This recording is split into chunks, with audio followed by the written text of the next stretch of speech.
Hello, everyone. I hope everyone is doing great and enjoying their summer. Summer has gone by so fast. It seems crazy to think that we'll be heading into fall semester shortly. So I hope that you've been enjoying these lessons as well. And this is lesson 6 out of 12, so we're halfway through. So tonight I'll be discussing parenting styles and the things that we can do in our guidance and discipline as parents. I do not have any children, and I really wish that those of you who do were sitting here with me and that we could have this awesome discussion together. But you'll have to give me some feedback on what you think. But to start off, parents have a sacred duty to rear their children in love and righteousness, to provide for their physical and spiritual needs, to teach them to love and to serve one another, to observe the commandments of God, and be law-abiding citizens wherever they live. And parents really do have a sacred duty to rear their children. Ultimately, it really is through the righteous parenthood that men and women can really prove themselves worthy of godhood. And so obviously the ultimate test of godhood really is parenthood. And these are my two wonderful parents and my siblings. You notice that me and my brothers have red hair. My sister's kind of like a dirty blonde. She's kind of looking like she's going brunette now, but all of us redheads just kind of popped out of nowhere. But I love my family. To start off, we'll be discussing the different parenting styles, and there are a couple of different parenting style. And if you could describe your style, how would you describe it? Do you even know what your parenting style is? There's 4 parenting styles, and we'll kind of discuss each of them. And that's the authoritative, permissive, authoritarian, and the uninvolved parent. As we look at this graph, we can see what style is better than another. And starting with the right column, we can note that the authoritarian parenting or coercive parenting is not conducive and actually detrimental to parent-child relationships, because an authoritarian parent really derides, demeans, or diminishes their children by continually putting them in their place, putting them down, mocking them, or holding just power over them. And this type of parenting really manifests itself in yelling or spanking or criticizing. And we obviously know that that does not follow the standard that was set in the family proclamation that we just read. And when I realize or think about the different families that have come from authoritative parents, they're really kind of rebellious. They just really want to get out of that control, and so they'll do really anything to get out of that, and unfortunately start repeating that style of parenting. And one quote I really liked by Gordon B. Hinckley, he said, "My father never laid a hand on me except to bless me, and that is which I intend to follow." So hopefully that will always stick with us, and that we can obviously also not be in the uninvolved parenting place or the neglecting parent, where we really never neglect our kids, because that doesn't help them grow or develop either. And we really need to be involved parents. Permissive parenting is on the bottom left column right there. Permissive parenting really involves parents who indulge their children in every whim and desire, and that also leaves children to their own devices to be easily influenced by something else. They're like, oh yeah, go do whatever, I don't really care. And then they're influenced by maybe the media that they pay attention to, the music they listen to, even their friends who might not be good. So they just kind of leave their children to their own whims. They don't really control their children or even really set standards for them. So it's quite the opposite of authoritarian parenting. Social science actually has indicated that children raised by permissive parents may have difficulty respecting others or coping with frustration, or they're not really decisive. They have trouble with following through with their plans. So again, we really need to be involved parents and setting clear boundaries and expectations for our children. And this is where authoritative parenting comes in. Authoritative parenting really fosters that positive emotional connection with children, and it provides regulation and places fair and consistent limits on their behavior. It also allows for them to have an autonomy, which means they have the power in decision making. So, and that's really important to have when you're growing up as a child. And social science also has proven that children raised by authoritative parents do better in school. They're less delinquent. They're less likely to be delinquent. They're more communicative, and several other good positive things that come from from parents who are supportive and yet demanding. And when I say demanding, they mean they have expectations that they want their children to follow. So if you think about it, that is how Heavenly Father teaches his children. He wants us to develop our own autonomy, and he has clear commandments that he expects us to abide by. And if we don't, we really learn by those natural and logical consequences. So that type of parenting really should encourage us to implement that with our children. And overall, as we strive to follow authoritative parenting, that the key is to have the Spirit to help guide us and teach us and raise our children. And I really like this quote by Robert D. Hales that said, "The key to strengthening our families is having the Spirit of the Lord come into our homes." And that obviously will really help us in determining what practices and styles we need to implement with our children.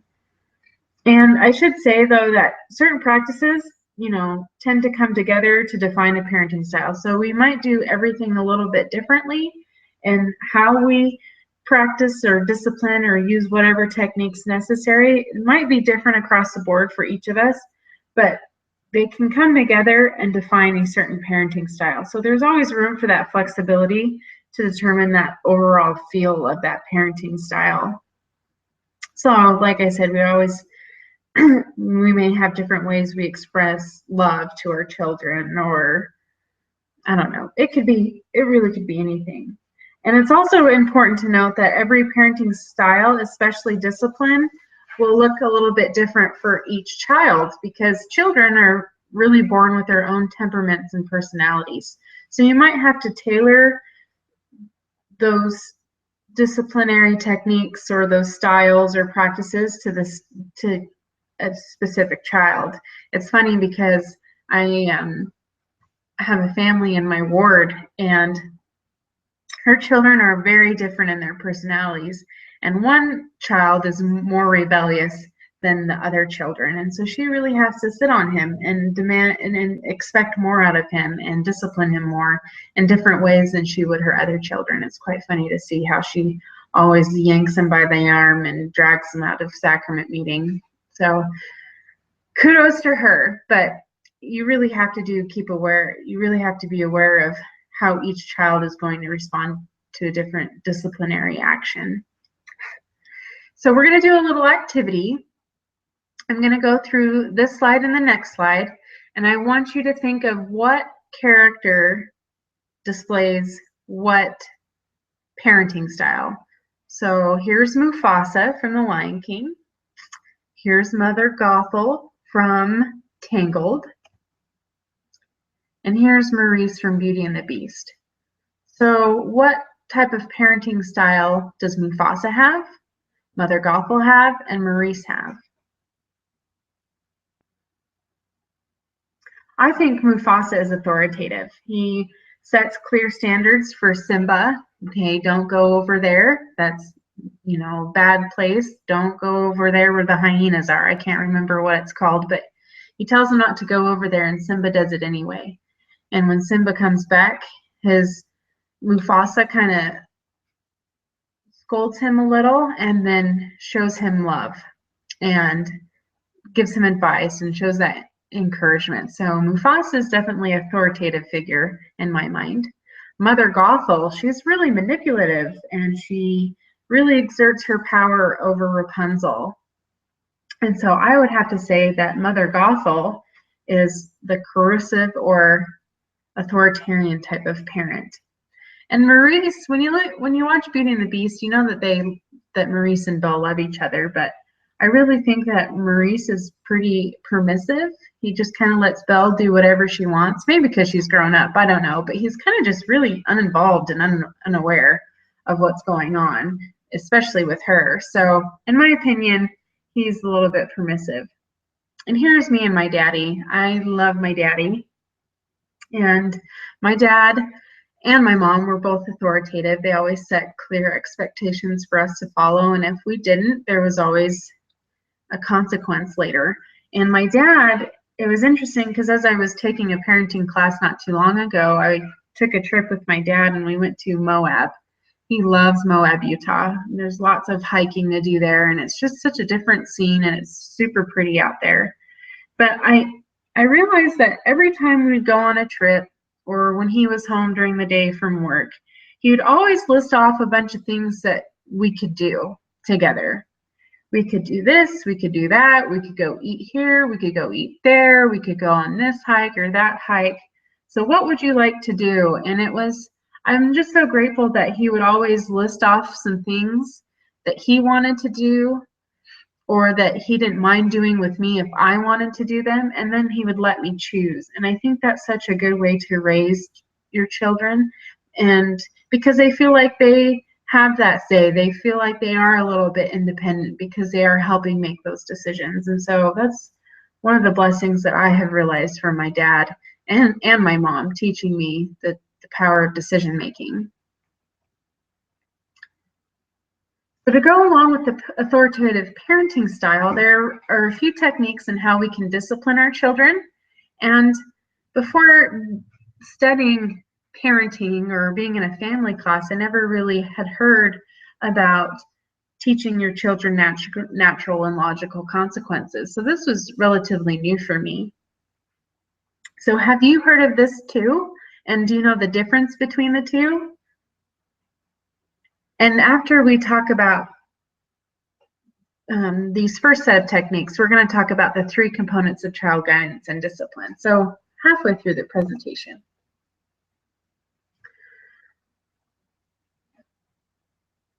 So if we love our children, we really set appropriate limits and to be involved with our children. And in all cases of discipline, correction really should be motivated by a sincere interest in teaching them correct principles rather than to control them. And so that's really where I guess our parenting style really lies, is what is our goal, what is our reasons for having children. And our reason should be having children is to motivate them to be the best individual that they can be. So we really need to make an effort to have our corrections be consistent with that goal. And it's really hard because in an effort to make the home a place of security, parents really need to build that safety net of appropriate limits for their children. And they need to generously communicate their approval of desired behavior. So we always can't be scolding them. We have to acknowledge that they are behaving good, or well, I should say, that they are behaving well.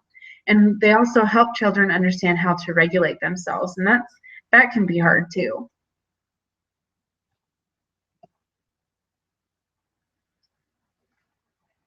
Let's see, where am I?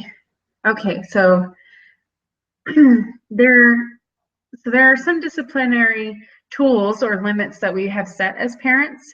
And when you think about your parents, what kind of limits or methods or techniques did they use on you or your siblings? And if you are parents, do you think you have adopted some of those techniques? And for me, I don't have children, but I know I probably will be guilty of this in the future, is to use a reward and punishment method. And I think that we all revert to this method more easily because it's less work. And it's just kind of easier to fall into. But if you look at the reward and punishment method, it really does have its disadvantages. It really makes parents responsible for their children's behavior because they're always watching them and, being really involved in correcting that behavior, I guess. It also prevents children from learning to make their own decisions because it's either A or B. There's really no development. It's kind of like blind obedience, really. And And kind of going with that is that it fights resistance by attempting children to conform. And children don't want to be blindly obedient. They want to experience the world. They want to grow for themselves. They really have that sense that they want to be independent and want to be their own individual. And so I really think this picture just explains that perfectly well. But there's an alternative to the reward and punishment method, and it's called the natural and logical consequence method. And this method really holds children accountable and responsible for their behavior, and not only their parents. And it also really allows children to make their own decisions about what courses of actions are appropriate. So it really kind of gives them that ability to kind of teach and correct themselves, and not just the parents.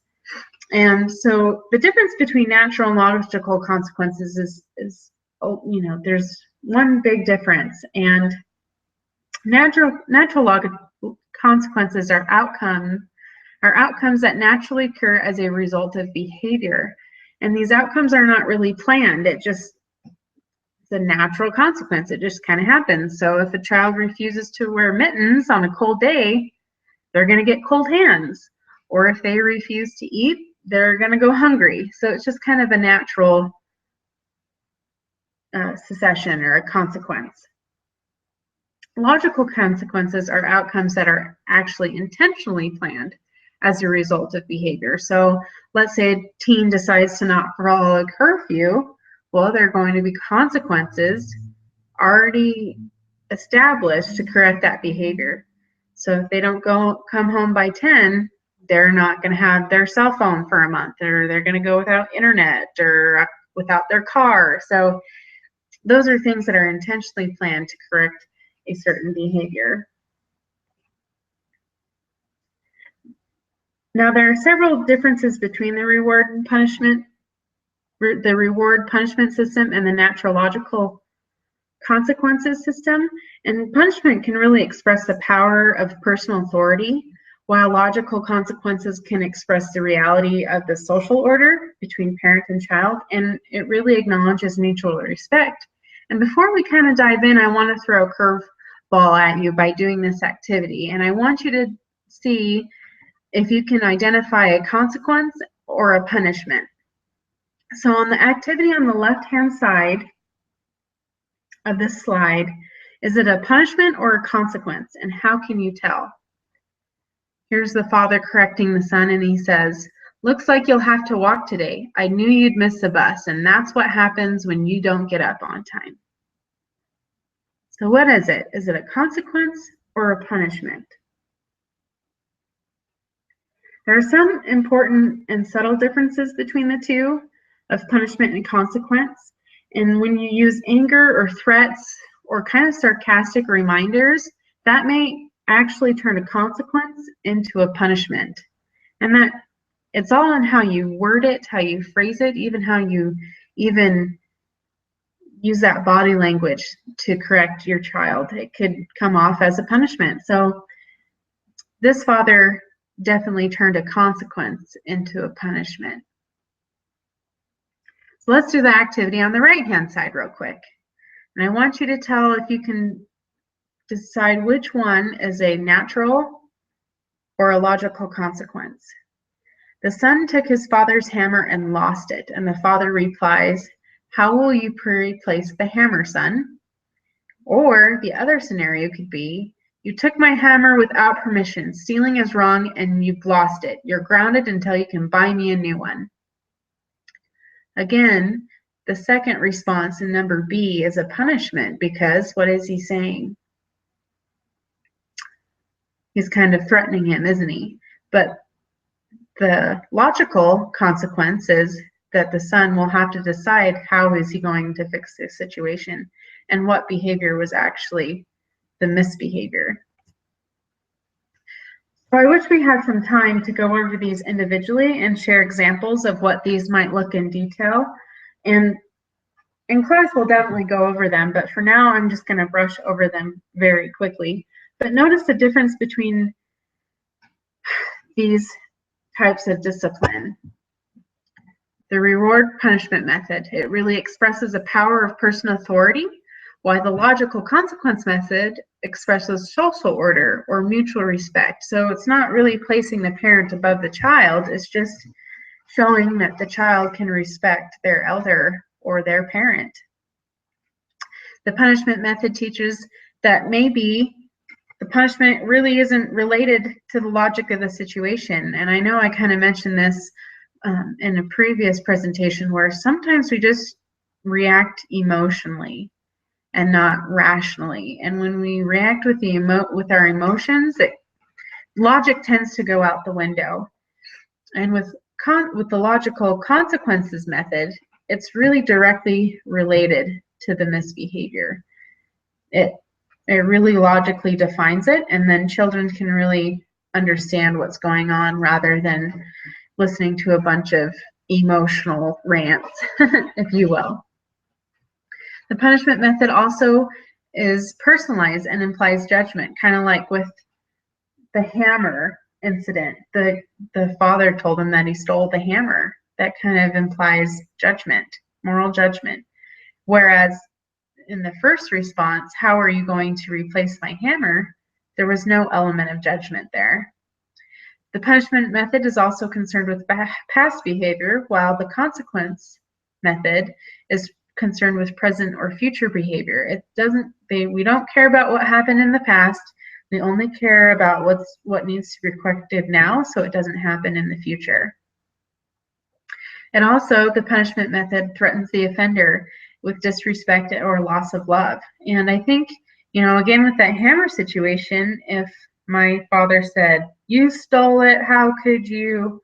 What are you going to do to fix it?" I would feel definitely disrespected. And maybe that I'd be kind of confused if he loved me or not, depending on my age. But when logical consequences are taught, the voice really is not angry, it's not a threat, it's just it's really friendly, and it can imply goodwill. How are you going to fix this situation? Instead of, how dare you? The punishment method also demands obedience, kind of like I said. It really requires children to follow blindly and in strict obedience, while the logical consequence method permits choice. So again, how are you going to replace my hammer? The child can decide how they are going to fix the situation. And that really helps them grow and develop in a healthy manner. So hopefully, which of those would you like to be raised by or taught? And I really think that it really goes to show you how our Heavenly Father parents us and what true parenting should look like, because it really can be difficult, but it is possible. And again, remember that parenthood is the ultimate test of Godhood. So in disciplining with the use of these natural and logical consequences, there really are a few basic principles to help guide us. And that can be, again, relate the consequence to the behavior. It really must relate. And don't try to be a good parent. Don't try and be that permissive parent. Don't try and be and this is going to come off wrong, don't try and be your child's buddy. You're not their friend, you're their parent. And they can still love and respect you and enjoy your company as a parent. So avoid taking that child's responsibility. And consistency is absolutely key when disciplining children. So make sure that always when something occurs or happens, you don't trade one for the other. Be consistent in your disciplinary skills. And that's really hard because sometimes we may be feeling a little lazy or tired or stressed, and that consistency can take a downturn for a little bit. So just make it a constant effort, and I know that is easier said than done. And separate from the deed from the doer and show respect for that child. That can also be hard, especially when something of ours is, ruined, or we get embarrassed, or because what our child does. So it's just something that also we need to work on. and that we need to encourage independence and avoid doing things that they can do themselves. And that's kind of hard. I know that would be something that I would struggle with. I know when I'm working with, or playing with, I should say, with my niece and nephew, they like me to color their coloring books because I do a better job. But if I just sit there and color the book, they're never going to do it themselves, and they're never going to find joy in artwork. So encourage that independence, kind of help them along. Avoid pity. And this is a big difference. Pity is not the same as empathy, and because empathy promotes strength, or pity promotes weakness. And I think we know the difference. I'm sure you can think of examples of how that is. And talk less and act more. If you've ever heard the phrase, children are more, Children are more persuaded by the sermons you act rather than the sermons you teach or speak. So just act more, be involved, and follow through with the action of how you discipline them. So how do you think that the understanding and teaching of natural and logical consequences to your children show an eternal perspective? And as I think about that, I just know that that's really the true way of parenting. If you think about it, God really gives us commandments to follow, and if we break them, there are going to be consequences. He even forewarns us about the consequences that we might reap when we do not do what he says. And he has those commandments because he has a love for us, and he wants us to be happy, and he wants us to be healthy. And sometimes we think that those consequences, or those commandments, I should say, commandments, are limiting. We often put ourselves in those restrictive limits because, well, we didn't follow the commandments. So consequences are the things that are limiting, not the commandments or a parent's expectations. And we just really have to realize that. It really helps us grow and learn who we are and help us become who we are. So how would you answer this question? Maybe write it down. To help further our discipline and teaching our children, we can incorporate other parenting practices that can be summed up in these 3 different types of ways. The first one is preventative parenting. And these are practices that are focused on preventing problems and poor behavior. The second is supportive. And supportive parenting includes things that are focused on supporting and encouraging their children to develop in healthy ways. And the last one is corrective parenting. And that kind of falls in what we've been talking about with discipline. So preventative parenting, what comes to mind when you hear preventative parenting? And what are some ways or some methods that fall into preventative parenting? And one way we can answer that is we can anticipate trouble. We really can evaluate at what stage or what age our children will likely handle or react to a certain situation. So obviously we wouldn't put them in a situation where they're going to fail. That would just be terrible. Or we wouldn't put them in a situation that would be very dangerous because they're not at that level to handle that responsibility. We could also be emotionally aware of their needs. By being alert to our children's motions or even their body language, we can intervene before something serious happens. So all I can think of, let's say, is a little toddler who's getting very, very upset, and they tend to hit or they tend to bite. I was in nursery once, and I saw this little girl that was just kind of getting flushed in the face because someone had took her toy, and I just saw her, glaring those laser, using her eyes and glaring that laser right to the kid. And I knew that I saw her mouth beginning to open as she was getting in ready for the kill because she wanted to bite him. And so that helped me intervene in that behavior and kind of talk with her about what she was feeling and why she was feeling that. So that can help us be preventative parents. We can also use gerunds. And before studying parenting skills, I had never heard of the word gerund. And a gerund is a noun created from a verb, so always ends with ing or ing. And gerunds can be gentle reminders, and they're really effective with preschool children, or they work well in pressure situations with older children. And I had never heard of this before. And for an example, we can say, instead of saying your typical responses like, please sit down and wait, we can say sitting or waiting. Or you need to help your sister pick up those toys. Instead of saying that long sentence, we can say helping or helping. It's a reminder, maybe, not a statement.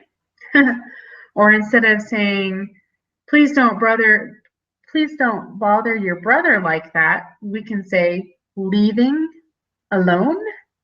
So there's different responses that we can use.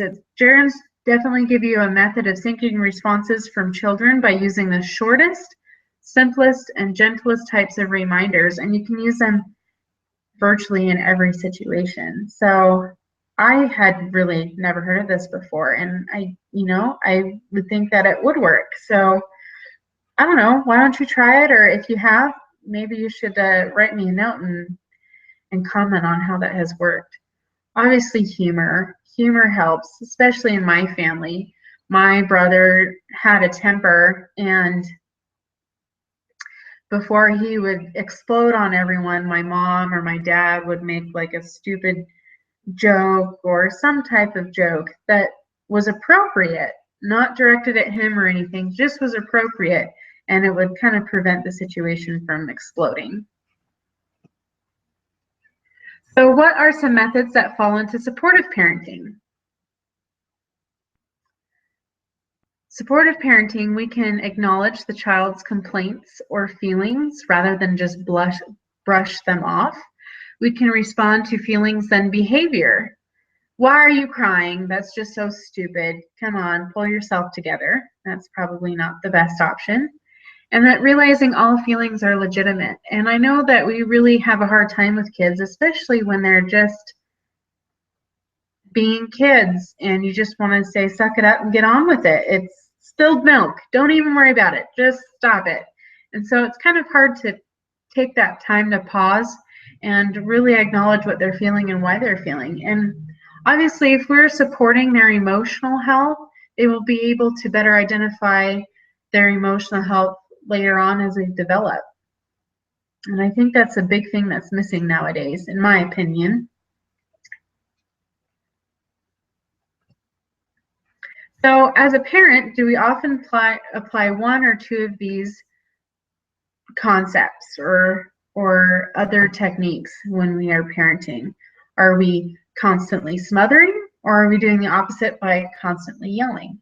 Or how active are we being in being supportive or preventative parents?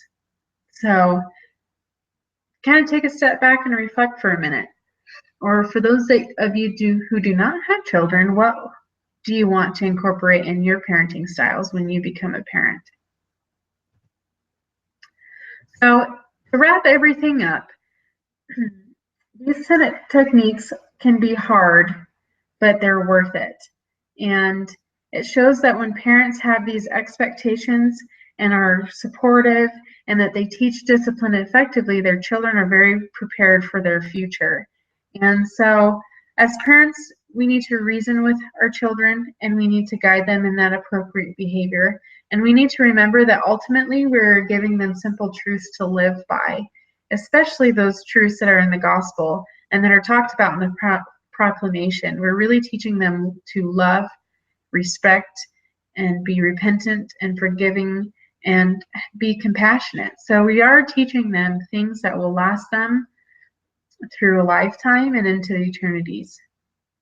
And I love this about this quote from President Boyd K. Packer, and he said, "True doctrine understood changes attitudes and behavior.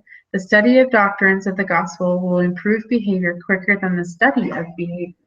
So just remember why we are parents. And we are parents because we are helping them return to their Heavenly Father. We were helping them reach their eternal destiny.